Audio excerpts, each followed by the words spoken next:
Hello ಗೆಳೆಯರಿ, ನಮ್ಮ ಲಾಯಕ್ಸ್ ಪ್ರಸ್ತುತಪಡಿಸುತ್ತಿರುವ ಕನ್ನಡದಲ್ಲಿ ದೈನಂದಿನ ಸುದ್ದಿ ವಿಶ್ಲೇಷಣೆಗೆ ತಮಗೆಲ್ಲರಿಗೂ ಸ್ವಾಗತ. ಇಂದು ನಾವು ನೋಡಿದ್ದೇವೆ ಏಪ್ರಿಲ್ 6, 2026 ದಿ ಹಿಂದೂ ಪತ್ರಿಕೆಯಲ್ಲಿರ್ತಕ್ಕಂಥ ಇಂಪಾರ್ಟೆಂಟ್ ಆರ್ಟಿಕಲ್ಸ್ಗಳನ್ನು. ಚರ್ಚೆಯ ಮೊದಲ ಆರ್ಟಿಕಲ್ ಅನ್ನು ನೋಡೋದಾದ್ರೆ, transforming India's nuclear power landscape. ಈ ಒಂದು ಇಶ್ಯೂ GS ಪೇಪರ್ 2 ನಡೆಯಲ್ಲಿ polity and governance section, GS paper 3 ನಡೆಯಲ್ಲಿ ಎನರ್ಜಿ ಸೆಕ್ಟರ್ಗೆ ಸಂಬಂಧಪಟ್ಟಂತೆ ಕನೆಕ್ಟ್ ಆಗುವಂಥದ್ದು. ಸೊ ಈ ಒಂದು ಆರ್ಟಿಕಲ್ ನಡೆಯಲ್ಲಿ ನ್ಯೂಕ್ಲಿಯರ್ ಪವರ್ಗೆ ಸಂಬಂಧಿಸಿದಂಥ ಒಂದು ಆಸ್ಪೆಕ್ಟನ್ನು ಕೊಡ್ತಾ ಇದ್ದಾರೆ. ಇದು ಎಷ್ಟು ಮಟ್ಟಿಗೆ ಭಾರತಕ್ಕೆ ಬೆನಿಫಿಟನ್ನು ತರಲಿದೆ, ಹಾಗೂ ಸರ್ಕಾರ ರೀಸೆಂಟಾಗಿ ಇಂಟ್ರೊಡ್ಯೂಸ್ ಮಾಡಿರುವಂಥ ಒಂದು ಬಿಲ್ಲನ್ನು ಸಹ ಇಲ್ಲಿ ಕನೆಕ್ಟ್ ಮಾಡ್ತಾ ಇದ್ದಾರೆ ಅಂತ ಹೇಳ್ಬೋದು. ಭಾರತ ನ್ಯೂಕ್ಲಿಯರ್ ಕೆಪಾಸಿಟಿಯನ್ನು ಎನ್ಹಾನ್ಸ್ ಮಾಡಬೇಕು ಅಂತ ಒಂದು ಟಾರ್ಗೆಟನ್ನು ಹಾಕ್ಕೊಂಡಿದೆ. 8 ಗಿಗಾವ್ಯಾಟಿಂದ 100 ಗಿಗಾವ್ಯಾಟ್ಗೆ ಎನ್ಹಾನ್ಸ್ ಮಾಡಬೇಕು ಬೈ 2047 ಅಂತ.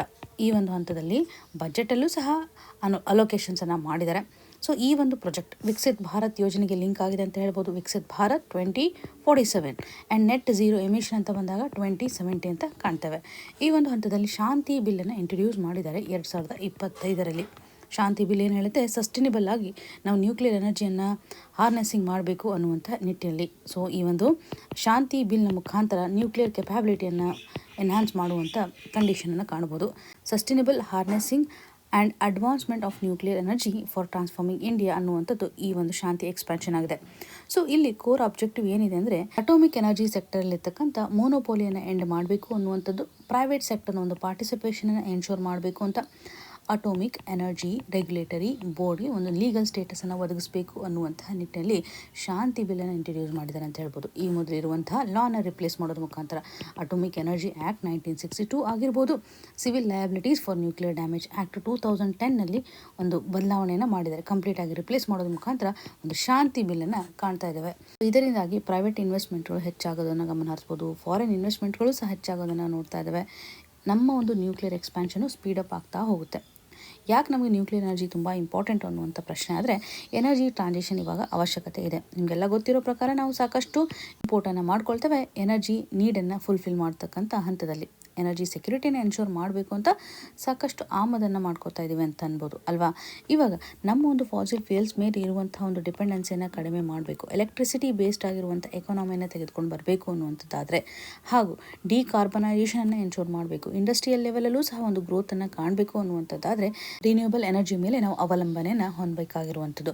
ಪ್ರಸ್ತುತವಾಗಿ 24 ರಿಯಾಕ್ಟರ್ಸ್ಗಳನ್ನು nuclear power corporation of India operate ಮಾಡ್ತಾ ಇದೆ. ಈ ಒಂದು ಹಂತದಲ್ಲಿ ಇನ್ಸ್ಟಾಲ್ ಕೆಪಾಸಿಟಿ ಎಷ್ಟು ಮಟ್ಟಿಗಿದೆ, ನಿಯರ್ಲಿ 8780 ಮೆಗಾ ವೋಲ್ಟೇಜ್ ಅಷ್ಟು ಕಾಣ್ತಾ ಇದ್ದೇವೆ. ಭಾರತದಲ್ಲಿರ್ತಕ್ಕಂಥ ರಿಯಾಕ್ಟರ್ ಟೈಪ್ ಅನ್ನು ನೋಡಿದಾಗ ಅದರಲ್ಲೂ ಇಂಡಿಜಿನಸ್ ಡಿಸೈನ್ ಆಗಿರ್ತಕ್ಕಂತಹ ಪ್ರೆಷರೈಸ್ಡ್ ಹೆವಿ ವಾಟರ್ ರಿಯಾಕ್ಟರ್ ಒಂದು ಬ್ಯಾಕ್ ಬೋನ್ ಆಗಿ ಆ್ಯಕ್ಟ್ ಮಾಡುತ್ತೆ. ಸೊ ಇಲ್ಲಿ ಒಂದು ಕೆಪಾಸಿಟಿಯನ್ನು ಗಮನ ಹಚ್ಚೋದಾದರೆ 220 ಮೆಗಾ ವೋಲ್ಟ್, 540 ಮೆಗಾ ವೋಲ್ಟ್ ಆಗಿರ್ಬೋದು, 700 ಮೆಗಾ ವೋಲ್ಟ್ ಅಷ್ಟು ಕೆಪಾಸಿಟಿಗಳನ್ನು ಕಾಣ್ಬೋದು. ಇನ್ನು ಪ್ರಸ್ತುತವಾಗಿ ಭಾರತ ನ್ಯೂಕ್ಲಿಯರ್ ಪವರ್ಗೆ ಸಂಬಂಧಪಟ್ಟಂತೆ ಎಷ್ಟು ಮಟ್ಟಿಗೆ ಇನ್ವೆಸ್ಟ್ಮೆಂಟನ್ನು ಮಾಡ್ತಾ ಇದೆ ಅನ್ನೋದಾದರೆ, ಗ್ಲೋಬಲ್ ಲೆವೆಲ್ನ ಒಂದು ಕಂಟೆಕ್ಸ್ಟನ್ನು ಕಂಪೇರ್ ಮಾಡಿದ್ದೇ ಆದಾಗ ಭಾರತದಲ್ಲಿ $2 ಮಿಲಿಯನ್ ಅಷ್ಟು ಪರ್ ಮೆಗಾ ವೋಲ್ಟೇಜ್ಗೆ ಸಂಬಂಧಪಟ್ಟಂತೆ ಇನ್ವೆಸ್ಟ್ಮೆಂಟನ್ನು ಮಾಡ್ತಾ ಇದೆ. ಅಂದರೆ ಒಂದು ಕಾಸ್ಟ್ ಎಷ್ಟು ಮಟ್ಟಿಗಿದೆ ಅಂತ. ಅದೇ ನಾವು ಗ್ಲೋಬಲ್ ಲೆವೆಲಲ್ಲಿ ಕಂಪೇರ್ ಮಾಡಿದಾಗ ಭಾರತ ತುಂಬ ಲೋಯೆಸ್ಟ್ ಇನ್ವೆಸ್ಟ್ಮೆಂಟನ್ನು ಮಾಡ್ತಾ ಇದೆ. ಸೊ 100 ಗಿಗಾ ವೋಲ್ಟ್ಗೆ ಸಂಬಂಧಪಟ್ಟಂತೆ ಒಂದು ಇನ್ವೆಸ್ಟ್ಮೆಂಟನ್ನು ನೋಡಿದಾಗ ಅಂದರೆ ಎಷ್ಟು ಮಟ್ಟಿಗೆ ರಿಕ್ವೈರ್ಮೆಂಟ್ಸ್ ಇದೆ ಅಂತಂದರೆ $200+ ಬಿಲಿಯನ್ ಅಷ್ಟು ಇನ್ವೆಸ್ಟ್ಮೆಂಟನ್ನು ಮಾಡಬೇಕು, ನಿಯರ್ಲಿ 18 ಲಕ್ಷ ಕೋಟಿ ಅಂತ ಹೇಳ್ಬೋದು. ಸೊ ಈ ರೀತಿಯಂಥ ಇನ್ವೆಸ್ಟ್ಮೆಂಟು ರಿಕ್ವೈರ್ಮೆಂಟ್ಸ್ ಇದೆ. ಬಿಕಾಸ್ ಇಲ್ಲಿ ಇಶ್ಯೂಸ್ಗಳು ಏನಿದಾವೆ ಅಂತಂದರೆ ಫಿನಾನ್ಷಿಯಲ್ ರಿಸ್ಕನ್ನು ನಾವು ಕಾಣ್ಬೋದು, ಹಾಗೂ ಲಾಂಗ್ ಕನ್ಸ್ಟ್ರಕ್ಷನ್ ಟೈಮನ್ನು ನಾವು ಗಮನ ಹರಿಸಬೇಕಾಗುತ್ತೆ, ಈಸಿಯಾಗಿ ಸೆಟಪ್ ಮಾಡಲಿಕ್ಕೆ ಆಗದೆ ಇರ್ತಕ್ಕಂಥ ಚಾಲೆಂಜಸ್ಗಳಾಗಿರ್ಬೋದು. ಸೊ ಇಲ್ಲಿ ಕ್ಯಾಪಿಟಲ್ನ ಒಂದು ರಿಕ್ವೈರ್ಮೆಂಟ್ಸ್ ತುಂಬ ಜಾಸ್ತಿ ಇದೆ ಅಂತ. ಹಾಗಾಗಿ ಇವಾಗ ಸರ್ಕಾರ ಪ್ರೈವೇಟ್ ಸೆಕ್ಟರನ್ನು ಅಟ್ರಾಕ್ಟ್ ಮಾಡಲಿಕ್ಕೆ ಮುಂದಾಗ್ತಾ ಇದೆ, ಫಾರಿನ್ ಇನ್ವೆಸ್ಟ್ಮೆಂಟನ್ನು ಅಟ್ರಾಕ್ಟ್ ಮಾಡಲಿಕ್ಕೆ ಮುಂದಾಗ್ತಾ ಇದೆ ಅಂತ ಹೇಳ್ಬೋದು. ಪ್ರಸ್ತುತವಾಗಿಯೂ ಕೂಡ ಪ್ರೈವೇಟ್ ಸೆಕ್ಟರ್ ಒಂದು ಥರ್ಮಲ್ ಪ್ಲಾಂಟ್ ಮೇಲೆ ಇನ್ವೆಸ್ಟ್ಮೆಂಟನ್ನು ಮಾಡುತ್ತೆ. ಥರ್ಮಲ್ ಪ್ಲಾಂಟ್ನ ಮುಖಾಂತರ 90 ಗಿಗಾವ್ಯಾಟ್ ಅಷ್ಟು ಕೆಪಾಸಿಟಿಯನ್ನು ಇಂಡಸ್ಟ್ರೀಸ್ಗಳು ಹೊಂದಿದ್ದಾವೆ. ಇದೊಂದು ಅಪಾರ್ಚುನಿಟಿ ಅಲ್ವಾ. ಥರ್ಮಲ್ ಪ್ಲಾಂಟಿಂದ ಇವಾಗ ನಾವು ನ್ಯೂಕ್ಲಿಯರ್ ಪ್ಲಾಂಟ್ಗೆ ರಿಪ್ಲೇಸ್ ಮಾಡುವಂಥದ್ದು. ಅದರಲ್ಲೂ ಕೆಲವೊಂದಿಷ್ಟು ಸೆಕ್ಟರ್ಸ್ಗಳಿಗೆ ಸಾಕಷ್ಟು ಬೆನಿಫಿಟನ್ನು ತಂದುಕೊಳ್ಳಿದೆ. ಸ್ಟೀಲ್ ಸೆಕ್ಟರ್ ಆಗಿರ್ಬೋದು, ಸಿಮೆಂಟ್ ಆಗಿರ್ಬೋದು, ಡೇಟಾ ಎಂಟ್ರಿ ಆಗಿರ್ಬೋದು, ಪೆಟ್ರೋಕೆಮಿಕಲ್ ಸೆಕ್ಟರ್ಸ್ ಆಗಿರ್ಬೋದು. ಈ ಒಂದು ಸೆಕ್ಟರ್ಸ್ಗಳಿಗೆ ಬೇಕಾಗಿರುವಂಥ ರಿಕ್ವೈರ್ಮೆಂಟ್ಸನ್ನು ನ್ಯೂಕ್ಲಿಯರ್ ಪವರ್ ಪ್ಲಾಂಟ್ಸ್ಗಳು ತಂದು ಕೊಡ್ತಕ್ಕಂಥ ಸಾಧ್ಯತೆ ಇದೆ ಅಂತ ಹೇಳ್ಬೋದು. ಸ್ಮಾಲ್ ಮಾಡ್ಯುಲರ್ ರಿಯಾಕ್ಟರ್ಗೆ ಸಂಬಂಧಪಟ್ಟಂತೆಯೂ ಸಹ ಆಥರ್ ಅವರು ಇಲ್ಲಿ ಎಂಫೋಸಿಸನ್ನು ಮಾಡ್ತಾ ಇದ್ದಾರೆ. ಸ್ಮಾಲ್ ರಿಯಾಕ್ಟರ್ಸ್ ಅಂತ ಬಂದಾಗ ಇಲ್ಲಿ 5 ರಿಂದ 200 ಮೆಗಾ ವೋಲ್ಟೇಜ್ ಅಷ್ಟು ಕೆಪಾಸಿಟಿನ ಹೊಂದಿರ್ತಾ ಇರ್ತಕ್ಕಂಥದ್ದು. ಅಂದರೆ ಮಾಡ್ಲಿಕ್ಕೂ ಸಹ ಒಂದು ಅಡ್ವಾಂಟೇಜನ್ನು ಕ್ರಿಯೇಟ್ ಮಾಡುತ್ತೆ. ಬಿಕಾಸ್ ಲೋ ಕಾಸ್ಟ್ ಇರೋದ್ರಿಂದ ಆಗಿರ್ಬೋದು, ಕನ್ಸ್ಟ್ರಕ್ಷನ್ನು ಸಹ ಫಾಸ್ಟಾಗಿ ಮಾಡಲಿಕ್ಕೆ ಸಾಧ್ಯತೆ ಇದೆ. ಪ್ರೈವೇಟ್ ಪ್ಲೇಯರ್ಸ್ಗೆ ಇದು ಸೂಟೇಬಲ್ ಇರುತ್ತೆ. ಇವಾಗ ಸರ್ಕಾರ ಸಾಕಷ್ಟು ಇನ್ವೆಸ್ಟ್ಮೆಂಟನ್ನು ಮಾಡೋದ್ರ ಮುಖಾಂತರ ಲಾರ್ಜ್ ಸ್ಕೇಲಲ್ಲಿ ಡೆವಲಪನ್ನು ಮಾಡ್ಬೋದು. ಪ್ರೈವೇಟ್ ಸೆಕ್ಟರ್ ಅಷ್ಟೊಂದು ಮಾಡಲಿಕ್ಕೆ ಆಗೋದಿಲ್ಲಲ್ವ. ಸರ್ಕಾರದೊಂದು ಪ್ಲ್ಯಾನ್ ಯಾವ ರೀತಿ ಆಗಿದೆ ಅಂತಂದರೆ, ಫ್ಯಾಕ್ಟ್ರೀಸ್ಗಳಿಗೆ ಬೇಕಾಗುವಂತೆ ಸ್ಮಾಲ್ ಮಾಡ್ಯುಲರ್ ರಿಯಾಕ್ಟರ್ಸ್ಗಳನ್ನು ಪ್ರಮೋಟ್ ಮಾಡಬೇಕು ಅನ್ನುವಂಥದ್ದನ್ನು ನೋಡ್ಬೋದು. ಈ ಸರ್ಕಾರ ಒಂದು 3 ಫ್ರಂಟ್ ಸ್ಟ್ರಾಟಜಿಯನ್ನು ಡೆವಲಪ್ ಮಾಡ್ತಾ ಇದ್ದಾರೆ. ಈ ಒಂದು ಆಸ್ಪೆಕ್ಟ್ಗೆ ಸಂಬಂಧಪಟ್ಟಂತೆ ಲಾರ್ಜ್ ರಿಯಾಕ್ಟರ್ಸ್ಗಳನ್ನು ಡೆವಲಪ್ ಮಾಡಬೇಕು ಒಂದು ಕೊಲ್ಯಾಬ್ರೇಷನ್ ಮುಖಾಂತರ. ಇಂಡಿಜಿನೈಸೇಷನ್ ಒಂದು ಅವಶ್ಯಕತೆ ಹೆಚ್ಚಾಗಿದೆ. ಇದರಿಂದ ನಾವು ಕಾಸ್ಟನ್ನು ಸಹ ರೆಡ್ಯೂಸ್ ಮಾಡ್ಬೋದು ಅನ್ನುವಂಥ ನಿಟ್ಟಿನಲ್ಲಿ ಲಾರ್ಜ್ ಸ್ಕೇಲಲ್ಲಿ ಮಾಡುವಂಥದ್ದು, ಲಾರ್ಜ್ ರಿಯಾಕ್ಟರ್ಸ್ಗಳನ್ನು ಸೆಟಪ್ ಮಾಡುವಂಥದ್ದು. ಆ್ಯಂಡ್ ಸ್ಮಾಲ್ ಮಾಡ್ಯುಲರ್ ರಿಯಾಕ್ಟರ್ಸ್ ಅಂತ ನಾವು ಆಲ್ರೆಡಿ ನೋಡಿದ್ವಿ. ಸೊ ಇದು ಕೂಡ ಒಂದು ಪ್ರೈವೇಟ್ ಸೆಕ್ಟರ್ಗೆ ಬೆನಿಫಿಟನ್ನು ತಂದುಕೊಡುತ್ತೆ. ಇಂಡಿಜಿನಸ್ ಡಿಸೈನ್ಸ್ಗಳನ್ನು ಇಲ್ಲಿ ಡೆವಲಪ್ ಮಾಡುವಂಥದ್ದು. ಆ್ಯಂಡ್ ಅಗೇನ್ ಥೋರಿಯಂ ಪ್ರೋಗ್ರಾಮನ್ನು ಸಹ ಎನ್ಹಾನ್ಸ್ ಮಾಡಬೇಕು ಅಂತ. ಬಿಕಾಸ್ ಭಾರತದಲ್ಲಿ ಒಂದು ಥೋರಿಯಂ ರಿಸರ್ವ್ಸು ತುಂಬ ಇರೋದ್ರಿಂದ ಥೋರಿಯಂ ಬೇಸ್ಡ್ ಆಗಿರತಕ್ಕಂಥ ರಿಯಾಕ್ಟರ್ಸ್ಗಳನ್ನು ಡೆವಲಪ್ ಮಾಡಬೇಕು. ಬ್ರೀಡರ್ ರಿಯಾಕ್ಟರ್ಸ್ಗಳನ್ನು ಇಲ್ಲಿ ಸಪೋರ್ಟ್ ಮಾಡಬೇಕು ಅನ್ನುವಂಥ ನಿಟ್ಟಿನಲ್ಲಿ. ಆದರೂ ಕೂಡ ಕೆಲವು ಚಾಲೆಂಜಸ್ಗಳನ್ನು ನಾವು ಕಾಣ್ತೇವೆ. ಕೀ ಚಾಲೆಂಜಸ್ಗಳು ಏನಿದೆ ಅಂತಂದರೆ, ಇವಾಗ ಒಂದು ಯಾವುದೇ ಬಿಸ್ನೆಸ್ಸನ್ನು ಮಾಡಬೇಕಂತ ಅಂದ್ಕೊಳ್ಳಿ, ಅಥವಾ ಇವಾಗ ನ್ಯೂಕ್ಲಿಯರ್ ಸೆಕ್ಟರ್ಗೆ ಸಂಬಂಧಪಟ್ಟಂತೆಯೂ ಸಹ ಪ್ರೈವೇಟ್ ಎಂಟಿಟೀಸ್ಗಳು ಎಂಟ್ರ್ ಆಗ್ತಾರೆ ಅಂತಂದರೆ, ಇಲ್ಲಿ ನಾವು ಯಾವ ರೀತಿ ಅಂತ ಕ್ಲಿಯರ್ ರೂಲ್ಸನ್ನು ಸೆಟಪ್ ಮಾಡ್ತೇವೆ. ಪಾಲಿಸಿ ಲೆವೆಲಲ್ಲಿ ಒಂದು ಕ್ಲಿಯರ್ ರೂಲ್ಸನ್ನು ತೆಗೆದುಕೊಂಡು ಬರಬೇಕು. ಫಾರ್ ಎಕ್ಸಾಂಪಲ್ ಒಂದು ಟಾರಿಫ್ ಆಗಿರ್ಬೋದು, ಓನರ್ಶಿಪ್ ಆಗಿರ್ಬೋದು, ಅಥವಾ ಒಂದು ಲಯಬಿಲಿಟಿ ಆಗಿರ್ಬೋದು, ವೇಸ್ಟ್ ಮ್ಯಾನೇಜ್ಮೆಂಟನ್ನು ಯಾವ ರೀತಿಯಾಗಿ ಮಾಡ್ತೇವೆ. ಅದರಲ್ಲೂ ಈ ಒಂದು ನ್ಯೂಕ್ಲಿಯರ್ ಸೆಕ್ಟರ್ನ ಮುಖಾಂತರ ಸಾಕಷ್ಟು ವೇಸ್ಟ್ ಹೋಗುತ್ತೆ. ಈ ಒಂದು ವೇಸ್ಟು ಲಾಂಗ್ ಟರ್ಮಲ್ಲಿ ಇಂಪ್ಯಾಕ್ಟನ್ನು ಕ್ರಿಯೇಟ್ ಮಾಡುತ್ತಲ್ವ. ವೇಸ್ಟ್ ಮ್ಯಾನೇಜ್ಮೆಂಟ್ ಯಾವ ರೀತಿಯಾಗಿರುತ್ತೆ ಅಂದರೆ, ಎಲ್ಲ ಹಂತದಲ್ಲೂ ನಾವು ಒಂದು ನಿಗಾ ವಹಿಸಬೇಕು. ಒಂದು ಪ್ರಾಪರ್ ಆಗಿರತಕ್ಕಂಥ ರೂಲ್ಸನ್ನು ತೆಗೆದುಕೊಂಡು ಬರಬೇಕು. ನ್ಯೂಕ್ಲಿಯರ್ ಲಯಬಿಲಿಟಿ ಅಂತ ಬಂದಾಗೂ ಸಹ ಯಾವ ರೀತಿಯಾದಂತಹ ಆಸ್ಪೆಕ್ಟನ್ನು ಇಲ್ಲಿ ನಾವು ತೆಗೆದುಕೊಂಡು ಬರ್ತೇವೆ. ಇದು ಇನ್ವೆಸ್ಟರ್ಸ್ ಮೇಲೆ ಲಯಬಿಲಿಟಿಯನ್ನು ಕ್ರಿಯೇಟ್ ಮಾಡುತ್ತಾ, ಇವೆಲ್ಲವೂ ಸಹ ಒಂದು ಲೀಗಲ್ ಚಾಲೆಂಜ್ ಅಂತಲೇ ಹೇಳ್ಬೋದಲ್ವಾ. ಸೊ ಇಲ್ಲಿ ಒಂದು ಇನ್ಫ್ರಾಸ್ಟ್ರಕ್ಚರ್ಗೆ ಸಂಬಂಧಪಟ್ಟಂತೆ ಲ್ಯಾಂಡ್ ಅಕ್ವಿಸಿಷನನ್ನು ಮಾಡ್ಕೋಬೇಕು. ಸ್ಕಿಲ್ಡ್ ಲೇಬರ್ಸ್ನ ಒಂದು ಅವಶ್ಯಕತೆ ಇರುತ್ತೆ. ಸಪ್ಲೈ ಚೈನ್ಗೂ ಸಂಬಂಧಪಟ್ಟಂಥ ಚಾಲೆಂಜಸ್ಗಳು ಇರುತ್ತಲ್ವಾ. ಸೊ ಇಲ್ಲಿ ಬೇಸಿಕ್ ಚಾಲೆಂಜಸ್ ಅಂತಂದರೆ ಸೇಫ್ಟಿ ರಿಸ್ಕ್ಗೆ ಸಂಬಂಧಪಟ್ಟಂತೆ ಪಬ್ಲಿಕ್ ಪರ್ಸೆಪ್ಷನನ್ನು ನಾವು ಇಲ್ಲಿ ಹ್ಯಾಂಡಲ್ ಮಾಡಬೇಕಾಗುತ್ತೆ. ವೇಸ್ಟ್ ಡಿಸ್ಪೋಸಲ್ಗೆ ಸಂಬಂಧಪಟ್ಟಂಥ ಇಶ್ಯೂನ ಅಡ್ರೆಸ್ ಮಾಡಬೇಕಾಗಿರುವಂಥದ್ದು. ಇವಾಗ ನ್ಯೂಕ್ಲಿಯರ್ ಪ್ಲಾಂಟನ್ನು ನಾವು ಡೆವಲಪ್ ಮಾಡ್ತಾ ಇದ್ದೇವೆ ಅಂತಂದರೆ ತಂತ್ರಜ್ಞಾನವನ್ನು ಇಂಪೋರ್ಟ್ ಮಾಡ್ಕೊಳ್ಬೇಕಾಗುತ್ತೆ. ಹೆಚ್ಚಿನ ಪ್ರಮಾಣದಲ್ಲಿ ನಾವು ಡಿಪೆಂಡೆನ್ಸಿಯನ್ನು ಸಹ ಇಲ್ಲಿ ತೋರಿಸಬಾರ್ದು. ಹಾಗಾಗಿ ನಮ್ಮ ದೇಶದಲ್ಲಿ ಟೆಕ್ನಾಲಜಿಯನ್ನು ಡೆವಲಪ್ ಮಾಡುವಂಥ ಹಂತದಲ್ಲಿ ಪ್ರಮೋಟ್ ಮಾಡಬೇಕು ಅಂತ, ಪ್ರಾಜೆಕ್ಟನ್ನು ಎಕ್ಸಿಕ್ಯೂಷನ್ ಮಾಡುವಂಥ ಹಂತದಲ್ಲಿ ಡಿಲೇ ಮಾಡಬಾರ್ದು ಅನ್ನುವಂಥ ಕನ್ಸರ್ನನ್ನು ಕಾಣ್ಬೋದು. ಸೊ ಪಾಲಿಸಿ ಮೇಜರ್ಸ್ ನಡೆಯಲಿ ಒಂದು ಪ್ರಾಪರ್ ರೂಲ್ಸನ್ನು ತೆಗೆದುಕೊಂಡು ಬರಬೇಕು. ಟ್ರಾನ್ಸ್ಪರೆನ್ಸಿಯನ್ನು ಎನ್ಶೋರ್ ಮಾಡಬೇಕು. ಲಯಬಿಲಿಟಿ ರೂಲ್ಸ್ಗೆ ಸಂಬಂಧಪಟ್ಟಂಥ ಒಂದು ಆಸ್ಪೆಕ್ಟ್ ಆಗಿರ್ಬೋದು, ಪಬ್ಲಿಕ್ ಪ್ರೈವೇಟ್ ಪಾರ್ಟ್ನರ್ಶಿಪ್ಗೆ ಸಂಬಂಧಿಸಿದಂತೆ, ಹಾಗೂ ವಯಬಿಲಿಟಿ ಗ್ಯಾಪ್ ಫಂಡಿಂಗನ್ನು ಸಹ ನಾವು ಇಲ್ಲಿ ಅಡ್ರೆಸ್ ಮಾಡಬೇಕಾಗುತ್ತೆ. ಸೊ ಇಲ್ಲಿ ಟೆಕ್ನಾಲಜಿಯನ್ನು ಇಂಡಿಜಿನೈಸೇಷನ್ ಮಾಡೋದು ತುಂಬ ಇಂಪಾರ್ಟೆಂಟು ಅನ್ನುವಂಥದ್ದು. ಇನ್ಸ್ಟಿಟ್ಯೂಷನ್ಸ್ಗಳನ್ನು ಸ್ಟ್ರಾಂಗ್ ಮಾಡೋದ್ರ ಮುಖಾಂತರ, ಇಂಡಿಪೆಂಡೆಂಟ್ ಆಗಿರ್ತಕ್ಕಂಥ ರೆಗ್ಯುಲೇಟರಿ ಬಾಡಿಯನ್ನು ತೆರೆದ್ರ ಮುಖಾಂತರ ಪ್ರಾಜೆಕ್ಟ್ಗಳು ಫಾಸ್ಟಾಗಿ ಅಪ್ರೂವಲ್ ಆಗ್ತವೆ ಹಾಗೂ ಫಾಸ್ಟಾಗಿ ಸಹ ಎಕ್ಸಿಕ್ಯೂಟ್ ಆಗ್ತವೆ ಅಂತ ಹೇಳ್ಬೋದು. ಸೊ ಒಟ್ಟಾರೆಯಾಗಿ ನಮ್ಮ ಒಂದು ಎನರ್ಜಿ ಸೆಕ್ಯೂರಿಟಿಯನ್ನು ಎನ್ಶೋರ್ ಮಾಡ್ತಕ್ಕಂಥ ಹಂತದಲ್ಲಿ, ಕ್ಲೈಮೇಟ್ ಕಮಿಟ್ಮೆಂಟನ್ನು ತೋರಿಸ್ತಕ್ಕಂಥ ಹಂತದಲ್ಲಿ, ಜೊತೆಗೆ ಇಂಡಸ್ಟ್ರಿಯಲ್ ಗ್ರೋತನ್ನು ಮಾಡ್ತಕ್ಕಂಥ ಹಂತದಲ್ಲಿ ನ್ಯೂಕ್ಲಿಯರ್ ಪವರ್ ತುಂಬ ಇಂಪಾರ್ಟೆಂಟು. ಹಾಗಾಗಿ ಎಫೆಕ್ಟಿವ್ ಆಗಿ ಶಾಂತಿ ಆ್ಯಕ್ಟಲ್ಲಿರ್ತಕ್ಕಂಥ ಪ್ರೊವಿಷನ್ಸ್ಗಳನ್ನು ಇಂಪ್ಲಿಮೆಂಟೇಷನ್ ಮಾಡಬೇಕು. ಇದರ ಮುಖಾಂತರ ಪ್ರೈವೇಟ್ ಸೆಕ್ಟರ್ ಪಾರ್ಟಿಸಿಪೇಷನ್ ಎನ್ಶೋರ್ ಆಗುತ್ತೆ. ಟೆಕ್ನಾಲಜಿ ಅಂತ ಬಂದಾಗ ಸೆಲ್ಫ್ ರಿಲಯನ್ಸನ್ನು ಸಹ ನಾವು ತೆಗೆದುಕೊಂಡು ಬರಲಿಕ್ಕೆ ಸಾಧ್ಯತೆ ಇದೆ ಅನ್ನುವಂಥ ಆಸ್ಪೆಕ್ಟನ್ನು ಆಥರ್ ಅವರು ಇಲ್ಲಿ ಅಡ್ರೆಸ್ ಮಾಡ್ತಾ ಇದ್ದಾರೆ. ಇನ್ನು ಮುಂದಿನದಾಗಿ the world trade organisation is flailing. ಈ ಒಂದು ಇಶ್ಯೂ GS ಪೇಪರ್ 2 ನಡೆಯಲ್ಲಿ ಇಂಟರ್ನ್ಯಾಷನಲ್ ರಿಲೇಷನ್ಗೆ ಸಂಬಂಧಪಟ್ಟಂತೆ ಕನೆಕ್ಟ್ ಆಗುತ್ತೆ. ಈ ಒಂದು ಆರ್ಟಿಕಲ್ ನಡೆಯಲ್ಲಿ ವರ್ಲ್ಡ್ ಟ್ರೇಡ್ ಆರ್ಗನೈಜೇಷನ್ ವೀಕ್ ಆಗ್ತಾ ಇದೆ. ಗ್ಲೋಬಲ್ ಲೆವೆಲಲ್ಲಿ ಒಂದು ಟ್ರೇಡ್ ಅಂತ ಬಂದಾಗ ಫೇರ್ನೆಸ್ಸನ್ನು ತರುವಂಥ ಹಂತದಲ್ಲಿ ಕಾಂಟ್ರಿಬ್ಯೂಷನನ್ನು ಮಾಡಬೇಕಾಗಿರುವಂಥದ್ದು ತನ್ನ ಒಂದು ಸ್ಟ್ರೆಂತನ್ನು ಕಳ್ಕೊಳ್ತಾ ಇದೆ. ಸಾಕಷ್ಟು ಕಂಟ್ರಿಗಳೊಂದಿಗೆ ಕೋಆಪರೇಷನನ್ನು ಮಾಡುವಂಥ ಹಂತದಲ್ಲಿ ಫೇಲ್ ಆಗ್ತಾ ಇದೆ ಅಂತಲೇ ಹೇಳ್ಬೋದು. WTO ಆರ್ಗನೈಜೇಷನ್ ಒಂದು ಫ್ರೀ ಟ್ರೇಡನ್ನು ಎನ್ಶೋರ್ ಮಾಡ್ತಾ ಇರುವಂಥದ್ದು, ಫೇರ್ ಆಗಿರ್ತಕ್ಕಂಥ ಟ್ರೇಡನ್ನು ಎನ್ಶೋರ್ ಮಾಡ್ತಾ ಇರತಕ್ಕಂಥದ್ದು, ಯಾವುದೇ ರೀತಿಯಾಗಿ ಒಂದು ಡಿಸ್ಕ್ರಿಮಿನೇಷನ್ ಮಾಡಬಾರ್ದು ಟ್ರೇಡ್ ಅಂತ ಬಂದಾಗ ಅಂತ. ಮೋಸ್ಟ್ ಫೇವರ್ಡ್ ನೇಷನ್ ಪ್ರಿನ್ಸಿಪಲನ್ನು ಸಹ ಇದು ಫಾಲೋ ಮಾಡುತ್ತೆ ಅಲ್ವಾ. ಪ್ರಸ್ತುತವಾಗಿರ್ತಕ್ಕಂಥ ಸ್ಥಿತಿಗತಿಗಳನ್ನು ನಾವು ನೋಡಿದಾಗ ಟ್ರೇಡ್ ವಾರ್ಗಳು ಕಂಟ್ರಿ ಮೇಲೆ ಸಾಕಷ್ಟು ಇಂಪ್ಯಾಕ್ಟನ್ನು ಕ್ರಿಯೇಟ್ ಮಾಡ್ತಾ ಇದ್ದಾವೆ. US ನಾವು ನೋಡೋದಾದರೆ ಬೇರೆ ಕಂಟ್ರಿಗಳ ಮೇಲೆ ತಾರೀಫನ್ನು ವಿಧಿಸ್ತಾ ಹೋಗ್ತಾ ಇರೋದನ್ನು ಗಮನಿಸ್ತಾ ಇದ್ದೇವೆ. ಕೇವಲ ಅವರು ತಮ್ಮ ಒಂದು ಪರ್ಸ್ಪೆಕ್ಟಿವ್ ಏನಿದೆ, ತಾವು ಯಾವ ರೀತಿಯಾಗಿ ಸ್ಟ್ಯಾಂಡ್ ಮಾಡಬೇಕು, ಅವ್ರಿಗೇನು ಒಂದು ರಿಕ್ವೈರ್ಮೆಂಟ್ಸ್ ಇದೆ ಅದನ್ನು ಮಾತ್ರ ಫುಲ್ಫಿಲ್ ಮಾಡುವಂಥ ಹಂತದಲ್ಲಿ ಮುಂದಾಗ್ತಾ ಇದ್ದಾರೆ. ಗ್ಲೋಬಲ್ ಟ್ರೇಡನ್ನು ಎನ್ಶೋರ್ ಮಾಡುವಂಥ ಹಂತದಲ್ಲಿ WTO ಅನ್ನೋ ಪ್ರಿನ್ಸಿಪಲನ್ನು ಕಾಣ್ತಾ ಇದ್ದೇವೆ. ಇಂಟರ್ನ್ಯಾಷನಲ್ ಟ್ರೇಡ್ಗೆ ಸಂಬಂಧಪಟ್ಟಂತೆ ರೂಲ್ಸ್ ಆ್ಯಂಡ್ ರೆಗ್ಯುಲೇಷನ್ಸನ್ನು ಇದು ಸೆಟಪ್ ಮಾಡ್ತಾ ಇದೆ. ಆದರೂ ಕೂಡ ಇವಾಗ ಟ್ರೇಡ್ ವಾರ್ಗಳು ಯಾಕೆ ನಡೀತಾ ಇದೆ ಅನ್ನುವಂಥ ಪ್ರಶ್ನೆಯನ್ನು ಆಥರ್ ಅವರು ಇಡ್ತಾ ಇದ್ದಾರೆ. ಇಲ್ಲಿ ಪ್ರಾಬ್ಲಮ್ ಏನಿದೆ ಅಂತಂದರೆ ಕಂಟ್ರೀಸ್ಗಳು ಸರಿಯಾಗಿ WTO ದಲ್ಲಿರ್ತಕ್ಕಂಥ ರೂಲ್ಸ್ಗಳನ್ನು ಫಾಲೋ ಮಾಡ್ತಾ ಇದ್ದಾರೆ. ಎಸ್ಪೆಷಲಿ US ಅನ್ನೇ ನಾವು ತೆಗೆದುಕೊಳ್ಳುವಂಥದ್ದಾದರೆ ಅವರು ಯೂನಿಲ್ಯಾಟ್ರಲಿಸಮ್ ನೆಪೋಟಿಸಮನ್ನು ಯೂಸ್ ಮಾಡ್ತಾ ಇದ್ದಾರೆ. ಹೆಚ್ಚಾಗಿ ತಾವು ಮಾತ್ರ ಅಷ್ಟೇ ಯಾವುದೇ ರೀತಿಯಾದಂಥ ರೂಲ್ಸನ್ನು ನಾವು ಫಾಲೋ ಮಾಡೋದಿಲ್ಲ, ಅವ್ರಿಗೆ ಏನು ಬೆನಿಫಿಟ್ ಇರುತ್ತೆ ಅದನ್ನು ಮಾತ್ರ ಅವರು ಫಾಲೋ ಮಾಡ್ತಾರೆ ಅನ್ನುವಂಥದ್ದು. ರೀಸೆಂಟಾಗಿ WTOಗೆ ಸಂಬಂಧಪಟ್ಟಂಥ ಒಂದು ಮೀಟಿಂಗನ್ನು ಕಾಣ್ತೇವೆ, ministerial conference meeting. So ministerial conference meeting 14 ಇದು. ಈ ಒಂದು ಮೀಟಿಂಗ್ ನಡೆಯಲ್ಲಿ ಪ್ರಾಬ್ಲಮನ್ನು ಸಾಲ್ವ್ ಮಾಡಬೇಕಾಗಿತ್ತು. ಎಲ್ಲರ ಒಂದು ಎಕ್ಸ್ಪೆಕ್ಟೇಷನ್ ಏನಿತ್ತು ಅಂತಂದರೆ WTO ಹೇಗಾದರೂ ಮಾಡಿ ಒಂದು ಫೇರ್ನೆಸ್ಸನ್ನು ತೆಗೆದುಕೊಂಡು ಬರುತ್ತೆ ಅಂತ. ಆದರೆ ರಿಯಲಿಸ್ಟಿಕಲಿ ಯಾವುದೇ ಒಂದು ಅಗ್ರಿಮೆಂಟ್ಗೆ ಇಲ್ಲಿ ಸೈನ್ ಹಾಕಿಲ್ಲ, ಯಾವುದೇ ರೀತಿಯಂಥ ಫ್ಯೂಚರ್ ಪ್ಲಾನನ್ನು ಸಹ ನಾವು ನೋಡ್ತಾ ಇಲ್ಲ, ಯಾವುದೇ ಕ್ಲಾರಿಟಿನ ಇಲ್ಲಿ ಗಮನಿಸ್ತಾ ಇಲ್ಲ. WTO ಇವಾಗ ವೀಕ್ ಆಗ್ತಾ ಇದೆ, ಇನ್ಎಫೆಕ್ಟಿವ್ ಆಗ್ತಾ ಇದೆ ಅಂತಲೇ ಗಮನಿಸ್ಬೋದು. ಪ್ರಸ್ತುತವಾಗಿ ಒಂದು biggest challenge when it comes to the trade part ಅಂತಂದರೆ ಡಿಜಿಟಲ್ ಟ್ರೇಡನ್ನು ಕಾಣ್ತೇವೆ. ಕಾಮರ್ಸ್ಗೆ ಸಂಬಂಧಪಟ್ಟಂತೆ ಈ ಮೊದಲು ಡಿಜಿಟಲ್ ಟ್ರೇಡ್ ರಿಲೇಟೆಡ್ ಇರುವಂಥ ಯಾವುದೇ ರೀತಿಯಾದಂಥ ಟ್ಯಾಕ್ಸನ್ನು ನಾವು ಒದಗಿಸಿಲ್ಲ. ಆದರೆ ಪ್ರಸ್ತುತವಾಗಿ ಇರುವಂತಹ ಕಂಟೆಕ್ಸ್ಟನ್ನು ನೋಡಿದಾಗ ಕಂಟ್ರೀಸ್ಗಳು ಟ್ಯಾಕ್ಸನ್ನು ವಿಧಿಸಬೇಕು ಅನ್ನುವಂಥ ಸ್ಥಿತಿಗತಿಗಳು ಬಂದವೆ. ಇನ್ನೊಂದೆಡೆ ಒಂದು ಡಿಜಿಟಲ್ ಎಕಾನಮಿ ಮೇಲೂ ಸಹ ಫೋಕಸನ್ನು ಮಾಡಬೇಕಾಗುತ್ತೆ, ಟ್ಯಾಕ್ಸ್ಗಳನ್ನು ಸಹ ವಿಧಿಸಬೇಕಾಗುತ್ತೆ. ಇವಾಗ ಡಿಜಿಟಲ್ ಎಕಾನಮಿ ತುಂಬ ಇಂಪಾರ್ಟೆಂಟ್, ರಾಷ್ಟ್ರದ ಒಂದು ಆರ್ಥಿಕತೆಗೆ ಸಾಕಷ್ಟು ಕಾಂಟ್ರಿಬ್ಯೂಷನನ್ನು ಮಾಡುತ್ತೆ ಅಂತ ಹೇಳ್ಬೋದು. ಇವಾಗ ಟ್ಯಾಕ್ಸನ್ನು ಹಾಕಿಸಿದಾಗ ಆ್ಯಪ್ಸ್ಗಳನ್ನು ಡೆವಲಪ್ ಮಾಡ್ತಕ್ಕಂಥ ಹಂತದಲ್ಲಿ, ಸಾಫ್ಟ್ವೇರನ್ನು ಡೆವಲಪ್ ಮಾಡ್ತಕ್ಕಂಥ ಹಂತದಲ್ಲಿ, ಡಿಜಿಟಲ್ ಸರ್ವಿಸನ್ನು ಪ್ರೊವೈಡ್ ಮಾಡ್ತಕ್ಕಂಥ ಹಂತದಲ್ಲಿ ನಾವು ಟ್ಯಾಕ್ಸನ್ನು ಹಾಕಿದ್ದೆ ಆದರೆ ಎಲ್ಲ ಕಾಸ್ಟು ಸಹ ಹೆಚ್ಚಾಗ್ತಾ ಹೋಗುತ್ತೆ. ಇದರಿಂದ ನಮ್ಮ ಒಂದು ಡಿಜಿಟಲ್ ಎಕಾನಮಿಗೆ ಇಂಪ್ಯಾಕ್ಟ್ ಆಗ್ಬೋದಲ್ವಾ. ಇಲ್ಲಿ ಪ್ರಸ್ತುತವಾಗಿ ಒಂದು ಟ್ರೇಡ್ ವಾರ್ ಅಂತ ಬಂದಾಗ ಎಲ್ಲ ರಾಷ್ಟ್ರಗಳು ಎಲ್ಲ ಹಂತದಲ್ಲೂ ಒಂದು ಟ್ಯಾಕ್ಸನ್ನು ಹೇಗಾದರೂ ವಿಧಿಸಬೇಕು. ಅದರಲ್ಲಿ US ಒಂದು ಎಕ್ಸೆಪ್ಷನನ್ನು ಕಾಣ್ತಾ ಇದ್ದೇವೆ. ಎಷ್ಟರ ಮಟ್ಟಿಗೆ ಅವರು ರಿಗರಸ್ ಆಗಿ ಟ್ಯಾಕ್ಸಸ್ಗಳನ್ನು ಹಾಕ್ತಾ ಇದ್ದಾರೆ ಅಂತ. WTOದ ಒಂದು ರೋಲ್ ಏನಿದೆ, ಡಿಸ್ಪ್ಯೂಟ್ಸ್ಗಳನ್ನು ರಿಸಾಲ್ವ್ ಮಾಡಬೇಕು ಅಂತ ಏನು ಮಾಡ್ತಾ ಇದೆ ಅನ್ನುವಂಥ ಒಂದು ಪ್ರಶ್ನೆಯನ್ನು, ಯಾವುದೇ ರೀತಿಯಾಗಿ ಒಂದು ಗ್ಲೋಬಲ್ ಲೆವೆಲಲ್ಲಿ ಟ್ರೇಡ್ ಅಂತ ಬಂದಾಗ ರಿಸಾಲ್ವ್ ಮಾಡಲಿಕ್ಕೆ ಕೋರ್ಟ್ಗಳನ್ನು ನಾವು ಕಾಣ್ತಾ ಇಲ್ಲ. ಓಕೆ, ಪ್ಲ್ಯೂರಿಲ್ಯಾಟ್ರಲ್ ಅಗ್ರಿಮೆಂಟನ್ನು ನೋಡಿದಾಗ ಎಲ್ಲ ರಾಷ್ಟ್ರಗಳು ಇಲ್ಲಿ ಅಗ್ರಿ ಆಗದೆ ಇರತಕ್ಕಂಥ ಸ್ಥಿತಿಗತಿಗಳನ್ನು ನೋಡ್ತಾ ಇದ್ವಿ. ಕೆಲವು ಕಂಟ್ರೀಸ್ಗಳು ಮಾತ್ರ ರೂಲ್ಸ್ ಆ್ಯಂಡ್ ರೆಗ್ಯುಲೇಷನ್ಸನ್ನು ಫಾಲೋ ಮಾಡ್ತಾ ಇದ್ದಾವೆ. ಹಾಗಾಗಿ WTOಗೆ ಸಂಬಂಧಪಟ್ಟಂಥ ಒಂದು ಯೂನಿಟಿನೂ ಸಹ ಬ್ರೇಕ್ ಡೌನ್ ಆಗಿದೆ ಅಂತ ಹೇಳ್ಬೋದು.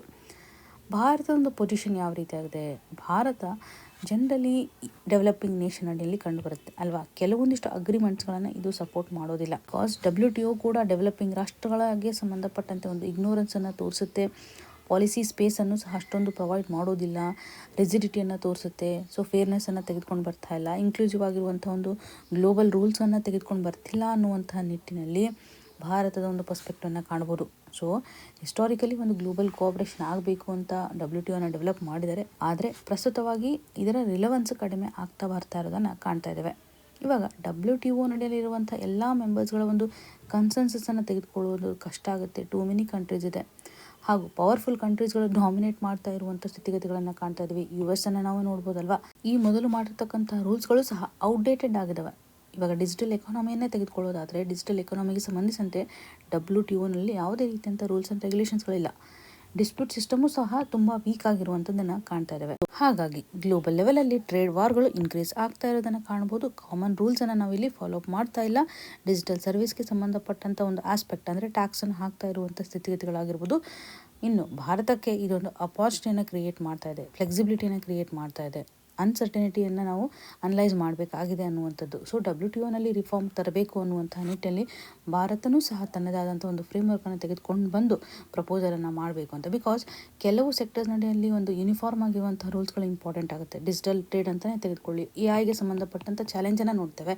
ಈ ಒಂದು ಹಂತದಲ್ಲಿ ಇನ್ಕ್ಲೂಸಿವ್ ಆಗಿರ್ತಕ್ಕಂಥ ರೂಲ್ಸ್ ಆ್ಯಂಡ್ ರೆಗ್ಯುಲೇಷನ್ಸನ್ನು ತೆಗೆದುಕೊಂಡು ಬರಬೇಕು ಅಂತ. ಇನ್ನು ಮುಂದಿನದಾಗಿ elastic rules. India needs proper recording of plastic collection and rescue targets. ಈ ಒಂದು ಇಶ್ಯೂ GS ಪೇಪರ್ 3 ನಡೆಯಲ್ಲಿ ಪೊಲ್ಯೂಷನ್ ಆ್ಯಂಡ್ ಡಿಗ್ರೇಡೇಷನ್ ಆಸ್ಪೆಕ್ಟ್ನ ಆಧಾರದ ಮೇಲೆ ಕನೆಕ್ಟ್ ಆಗುವಂಥದ್ದು. GS ಪೇಪರ್ 2 ನಡೆಯಲ್ಲಿ ಗವರ್ಮೆಂಟ್ ಪಾಲಿಸೀಸ್ ಆ್ಯಂಡ್ ಇಂಟರ್ವೆನ್ಷನ್ ನಡೆಯಲ್ಲೂ ಸಹ ಕಾಣ್ಬೋದು. ಈ ಒಂದು ಆರ್ಟಿಕಲಲ್ಲಿ ಪ್ಲಾಸ್ಟಿಕ್ ವೇಸ್ಟ್ ಮ್ಯಾನೇಜ್ಮೆಂಟ್ ರೂಲ್ಸ್ ಯಾವ ರೀತಿಯಾಗಿ ವಯೋಲೇಟ್ ಆಗ್ತಾ ಇದೆ ಅಂದರೆ, ಪ್ಲಾಸ್ಟಿಕ್ ರೆಗ್ಯುಲೇಷನ್ ಅಂತ ಬಂದಾಗ ನಾವು ಸರಿಯಾದಂಥ ಒಂದು ಸ್ಟೆಪ್ಪನ್ನು ತೆಗೆದುಕೊಳ್ತಿಲ್ಲ, ರೂಲ್ಸು ತುಂಬ ಎಲಾಸ್ಟಿಕ್ ಆಗಿದೆ ಅಂತ ಆಥರ್ ಅವರು ಎಂಫಸಿಸ್ ಮಾಡ್ತಾ ಇದ್ದಾರೆ. ಭಾರತ ಪ್ಲಾಸ್ಟಿಕ್ ವೇಸ್ಟನ್ನು ಮ್ಯಾನೇಜ್ ಮಾಡ್ತಕ್ಕಂಥ ಹಂತದಲ್ಲಿ ಒಂದು ಲಾನ ಇಂಟ್ರೊಡ್ಯೂಸ್ ಮಾಡಿದೆ, ಪ್ಲಾಸ್ಟಿಕ್ ವೇಸ್ಟ್ ಮ್ಯಾನೇಜ್ಮೆಂಟ್ ರೂಲ್ಸ್ ಅಂತ ಹೇಳ್ಬೋದು. ಈ ಒಂದು ರೂಲ್ಸ್ನ ಅನುಗುಣವಾಗಿ ಪ್ಲಾಸ್ಟಿಕ್ ಪೊಲ್ಯೂಷನ್ಸನ್ನು ರೆಡ್ಯೂಸ್ ಮಾಡುವಂಥದ್ದು ಹಾಗೂ ನಾವು ಹೆಚ್ಚಿನ ಪ್ರಮಾಣದಲ್ಲಿ ರೀಸೈಕ್ಲಿಂಗನ್ನು ಪ್ರಿಫರ್ ಮಾಡಬೇಕು ಅಂತ. ಇಲ್ಲಿ ಒಂದು ಎಕ್ಸ್ಟೆಂಡೆಡ್ ಪ್ರೊಡ್ಯೂಸರ್ ರೆಸ್ಪಾನ್ಸಿಬಿಲಿಟಿ ಅಂತ ಕಾಣ್ತವಲ್ವಾ. ಇವಾಗ ಕಂಪನೀಸ್ಗಳೇ ಒಂದು ರೆಸ್ಪಾನ್ಸಿಬಿಲಿಟಿಯನ್ನು ತೋರಿಸ್ಬೇಕಾಗತ್ತೆ. ಪ್ಲಾಸ್ಟಿಕ್ಕನ್ನು ಕಲೆಕ್ಷನ್ ಮಾಡ್ತಕ್ಕಂಥ ಹಂತದಲ್ಲಿ, ರೀಸೈಕ್ಲಿಂಗ್ ಮಾಡ್ತಕ್ಕಂಥ ಹಂತದಲ್ಲಿ ಪ್ಲಾಸ್ಟಿಕ್ಕನ್ನು ಯಾವ ರೀತಿಯಾಗಿ ಮ್ಯಾನೇಜ್ ಮಾಡ್ತಾರೆ ಅನ್ನುವಂಥ ಒಂದು ರೆಸ್ಪಾನ್ಸಿಬಿಲಿಟಿಯನ್ನು ಕಂಪನೀಸ್ಗಳು ಹೊಂದಬೇಕು ಅಂತ. ಮೊದಲು ಹಾಕ್ಕೊಂಡಿರ್ತಕ್ಕಂಥ ಟಾರ್ಗೆಟನ್ನು ನೋಡಿದಾಗ 35% ಕಲೆಕ್ಷನ್ಸ್ ಆಗಬೇಕು ಅಂತ ಅಗೇನ್ 70% 100% ಬೈ 2047-25 ಇಯರ್ನ ಒಂದು ಟಾರ್ಗೆಟ್ನ ಆಧಾರದ ಮೇಲೆ ಮೊದಲು ಹಾಕ್ಕೊಂಡಿದ್ವಿ. ಬಟ್ ಕಂಪನೀಸ್ಗಳು ಒಂದು ರೆಸ್ಪಾನ್ಸಿಬಿಲಿಟಿನ ತೋರಿಸ್ತಾ ಇದ್ದಾವೆ. ಕಂಪನೀಸ್ಗಳು ಪ್ಲಾಸ್ಟಿಕ್ ವೇಸ್ಟನ್ನು ಸರಿಯಾಗಿ ಮ್ಯಾನೇಜ್ ಮಾಡ್ತಾ ಇದ್ದಾವೆ ಅನ್ನುವಂಥ ಒಂದು ಪ್ರಶ್ನೆಯನ್ನು ಕಾಣ್ಬೋದು. ಈ ಮೊದಲು ಪ್ಲಾಸ್ಟಿಕ್ ಕಲೆಕ್ಷನ್ಗೆ ಸಂಬಂಧಪಟ್ಟಂತೆ ಫೋಕಸ್ ಮಾಡ್ತಾ ಇದ್ವಾ, ರೀಸೈಕಲಿಂಗ್ಗೆ ಸಂಬಂಧಪಟ್ಟಂತೆ ಫೋಕಸನ್ನು ಮಾಡ್ತಾ ಇದ್ವಿ.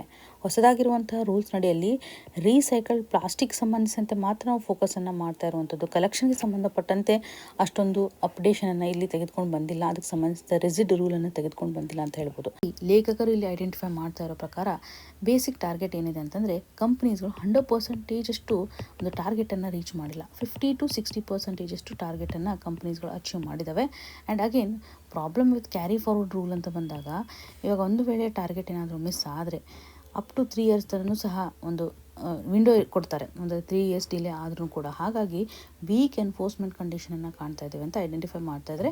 ಹಾಗೂ ಫ್ಯೂಚರ್ ಟಾರ್ಗೆಟ್ಗೆ ಸಂಬಂಧಪಟ್ಟಂತೆಯೂ ಸಹ ಯಾವುದೇ ಒಂದು ಕ್ಲಾರಿಟಿಯನ್ನು ಕಾಣ್ತಾ ಇಲ್ಲ. ನೋ ಫ್ಯೂಚರ್ ಟಾರ್ಗೆಟನ್ನು ಗಮನ ಹರಿಸ್ಬೋದು. ಅಂದರೆ ನಾವು ಈ ಒಂದು ಟೈಮ್ ಲೈನ್ ಒಳಗಾಗಿ ಎಷ್ಟು ಮಟ್ಟಿಗೆ ಪ್ಲಾಸ್ಟಿಕ್ ಪೊಲ್ಯೂಷನನ್ನು ರಿಡ್ಯೂಸ್ ಮಾಡ್ತಾ ಇದ್ವಿ, ಅದು ಕಂಪ್ನೀಸ್ಗೆ ಕೊಡ್ತಾ ಇರುವಂಥ ಟಾರ್ಗೆಟ್ಗಳು ಎಷ್ಟು ಮಟ್ಟಿಗಿದ್ದಾವೆ ಅನ್ನುವಂಥದ್ದು, ಇದರಿಂದಲೂ ಸಹ ಒಂದು ರೂಲ್ಸ್ಗಳು ವೀಕ್ ಆಗ್ತಾ ಇರೋದನ್ನು ಗಮನ ಹರಿಸ್ತಾ ಇದ್ವಿ. ಮಾರ್ಕೆಟ್ ಬೇಸ್ಡ್ ಅಪ್ರೋಚ್ ಅಂತಲೂ ಸಹ ಬಂದಾಗ ಪ್ಲಾಸ್ಟಿಕ್ ಕ್ರೆಡಿಟ್ಗೆ ಸಂಬಂಧಪಟ್ಟಂತೆ ನಾವೇನಾದರೂ ಪಾಲಿಸೀಸ್ಗಳನ್ನು ತೆಗೆದುಕೊಂಡು ಬಂದಿದ್ದೇವೆ ಅಥವಾ ಸರ್ಟಿಫಿಕೇಟ್ಸ್ಗಳನ್ನು ಯೂಸ್ ಮಾಡ್ತೇವೆ ಅನ್ನುವಂಥದ್ದು.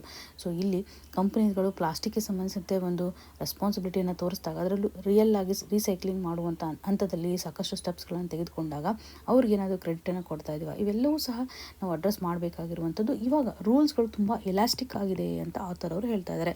ಸೊ ಡಿಲೇ ಆಗಿರ್ತಕ್ಕಂಥ ಒಂದು ಟಾರ್ಗೆಟ್ ಆಗಿರ್ಬೋದು, ಕೆಲವೊಂದಿಷ್ಟು ಅಡ್ಜಸ್ಟ್ಮೆಂಟ್ಗಳು ಇರೋದನ್ನು ನಾವು ಕಾಣ್ತಾ ಇದ್ದೇವೆ. ಸೊ ಈ ಒಂದು ರೂಲ್ಸ್ ನಡಿಯಲ್ಲಿ ಸ್ಟ್ರಿಕ್ಟ್ ಆಗಿರತಕ್ಕಂಥ ಒಂದು ಕಂಪೈಲೆನ್ಸನ್ನು ನಾವು ಕಾಣ್ತಾ ಇಲ್ಲ. ಎನ್ವಿರಾನ್ಮೆಂಟಲ್ ಕನ್ಸರ್ನ್ ತುಂಬ ಇದೆ ಅಲ್ವಾ. ಪ್ಲಾಸ್ಟಿಕ್ ಪೊಲ್ಯೂಷನಿಂದಾಗಿ ಆ್ಯಕ್ಚುಯಲ್ ಪ್ಲಾಸ್ಟಿಕ್ ಕಲೆಕ್ಷನ್ ಮಾಡದೇ ಇದ್ದರೆ ಏನಾಗ್ಬೋದು, ಪ್ಲಾಸ್ಟಿಕ್ ಸರಿಯಾಗಿ ಡಿಗ್ರೇಡ್ ಆಗದೇ ಇರತಕ್ಕಂಥ ಸ್ಥಿತಿಗತಿಗಳನ್ನು ನೋಡ್ತವೆ. ಹೆಲ್ತ್ ಆಸ್ಪೆಕ್ಟ್ನ ಆಧಾರದ ಮೇಲೆ ಸಾಕಷ್ಟು ಹಜಾರ್ಡಸ್ ಸಿಚುವೇಷನನ್ನು ಕ್ರಿಯೇಟ್ ಮಾಡುತ್ತೆ. ಕೇವಲ ಮಾನವನಿಗಷ್ಟೇ ಅಲ್ಲ, ವನ್ಯಜೀವಿಗಳಿಗೂ ಸಹ ಇದು ಅಷ್ಟೇ ಇಂಪ್ಯಾಕ್ಟನ್ನು ಕ್ರಿಯೇಟ್ ಮಾಡುತ್ತೆ ಅಂತ ಹೇಳ್ಬೋದು. ಮೋರ್ ಪ್ಲಾಸ್ಟಿಕ್ ಪೊಲ್ಯೂಷನ್ ಇವಾಗ ಹೋಗ್ತಾ ಇರೋದನ್ನು ನೋಡ್ತಾ ಇದ್ದೀವಿ because of weak rules and regulations. So ಇಲ್ಲಿ ನಾವು ಸಿಸ್ಟಮೆಟಿಕಲಿ ಕೇವಲ ಪೇಪರ್ ವರ್ಕ್ ಮಾಡದೆ ಇಂಪ್ಲಿಮೆಂಟೇಷನ್ ಹಂತದಲ್ಲಿ ವರ್ಕನ್ನು ಮಾಡಬೇಕು ಅಂತ ಕ್ರಿಟಿಸೈಸ್ ಮಾಡ್ತಾ ಇದ್ದಾರೆ. ರಿಯಲ್ ವೇಸ್ಟ್ ರಿಡಕ್ಷನ್ ಆಗಬೇಕು ಅಂತಂದರೆ ಸರಿಯಾಗಿ ಇಂಪ್ಲಿಮೆಂಟ್ ಆಗಬೇಕು. ಅಂದರೆ ಇಲ್ಲಿ ಒಂದು ಅಕೌಂಟಬಿಲಿಟಿಯನ್ನು ಎನ್ಶೂರ್ ಮಾಡೋದು ಇಂಪಾರ್ಟೆಂಟ್.